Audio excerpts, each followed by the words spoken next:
Kailan mo huling pinalitan ang sponge mo sa lababo? Noong nakaraang buwan pa ba? O nang naghihiwalay na ang fibers nito? Hi! I'm Raymond Rosales at pag-uusapan natin ang hidden danger ng lumang sponge. Bilang isang graduate ng Bachelor of Technical Vocational Teacher Education, itinuturo sa amin ang tamang sanitation. Para sa household use, ang ideal ay palitan ng sponge tuwing ikalawa hanggang ika-4 na linggo.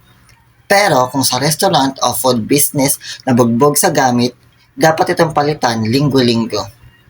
Bakit kailangan palitan kahit mukhang buo pa? Dahil ang sponge ay parang magnet ng bakterya. Kahit anong sabon ang gamit mo, ang kaloob-looban niyan ay nananatiling basa at doon namumugad ang mga mikrobyo gaya ng E. coli at Salmonella.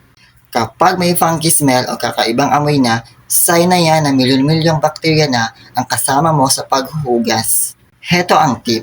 Para tumagal ang sponge mo sa loob ng 4 weeks, siguraduhin pinipiga ito ng maigi at hinahayaang matuyo sa hangin pagkatapos gamitin. Pero tandaan, kapag nanlalagkit na o nag-iiba na ang kulay, huwag nang manghinayang itapon yan.